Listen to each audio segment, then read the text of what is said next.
சென்னையில் இருந்தீங்கன்னா இங்கேருந்து ப்ராட்வே போய்ட்டு அங்கேருந்து கிளாம்பாக்கம் பஸ் பார்த்துக்கோங்க. இல்லைன்னா கோயம்பேட்டில் கூட பஸ் இருக்கும். ஆனால் ரேர் பஸ் தான் இருக்கும். அங்கே கிளாம்பாக்கம் போயிட்டிங்கன்னா நிறைய பஸ் இருக்கும். இங்கேருந்து ப்ராட்வேலேருந்து 18AX இல்லைன்னா 21G கிளாம்பாக்கம் போகும்.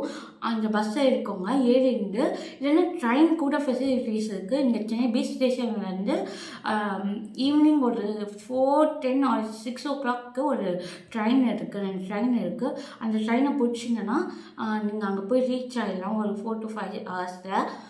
அதே மாதிரி பஸ்ஸும் அதே மாதிரி தான். கிளாம்பாக்கம் போயிட்டிங்கன்னா அங்கேருந்து கிளாம்பாக்கத்தில் இந்த 4 ஹவர்ஸில் நீங்கள் ரீச் ஆகிடலாம் திருவண்ணாமலைக்கு.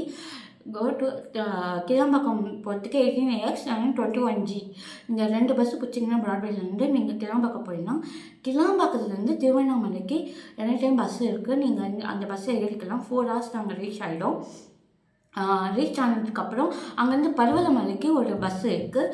ஆக்சுவலாக நான் காலையில் ஃபஸ்ட்டு பஸ்ஸே பிடிச்சேன். அதுதான் கரெக்டாகவும் இருந்தது. எப்படின்னா ஃபஸ்ட்டு அங்கேருந்து போயிட்டு ஃபஸ்ட்டு பஸ் ஒரு 4:30க்கு வரும். ஆனால் அந்த பஸ்ஸு போயிட்டு இன்னொரு பஸ்ஸை பிடிக்கிற மாதிரி இருக்கும். டபுள் பஸ் போகிற மாதிரி இருக்கும் பர்வதமலைக்கு. அது கொஞ்சம் லேட் ஆகுறதுனால நீங்கள் இதுவும் இல்லாமல் கொஞ்சம் எந்த ஒரு அலட்சியமும் இல்லாமல் நீங்கள் போகணும்னு நினச்சிங்கன்னா first you have to go Tiruvannamalai and then பர்வதமலைக்கு. அகெயின் 2வது பஸ்ஸு ஒன்று வரும். ஸ்ட்ரெயிட் பர்வதமலை பஸ்ஸு ஒரு 5 o'clock வரும். அது 5:30க்கு இன்னும் 6 o'clock எடுப்பாங்க. அந்த பஸ்ஸை எடுத்திங்கன்னா ஸ்ட்ரெயிட் பர்வதமலைக்கு நிறுத்திடுவாங்க. அங்கே நிப்பாட்டிங்கன்னா ஜஸ்ட் ஒரு 25 rupees இருக்கும்னு நினைக்கிறேன் அந்த பஸ் டிக்கெட்டு. அங்கேருந்து போனீங்கன்னா இங்கேருந்து திருவண்ணாமலைக்கு ட்ரெயினில் போனீங்கன்னா 50 rupees டிக்கெட்டு. பஸ்ஸில் போனீங்கன்னா 150 rupees நார்மல் டிக்கெட்டு. ஏசி பஸ்ஸில் இருந்தால் 180 rupees வரும்.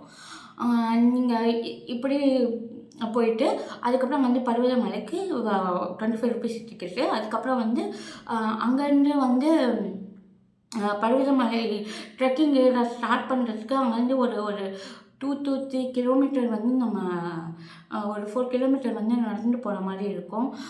அப்படி நடந்தும் போகலாம். அப்படி இல்லைன்னா ஆட்டோ அங்கே ஃபெசிலிட்டிஸ் இருக்குது. அங்கே எல்லாம் உங்களுக்கு தேவையானதெல்லாம் வாங்கிட்டு தேநீர் பால் எல்லாம் வாங்கணும்னு நினச்சிங்கன்னா வாங்கிட்டு அங்கேருந்து அந்த இதுலேயே போய்க்கலாம். அந்த ஆட்டோலேயே போய்க்கலாம். அந்த ஆட்டோக்கு சார்ஜ் 20 ரூபாய் வாங்குவாங்க. அந்த 20 ரூபாய் வாங்குவாங்க. அந்த ஆட்டோ காசு கொடுத்து நீங்கள் அங்கே போய் என்ட்ரன்ஸில் இறக்கி விடுவாங்க.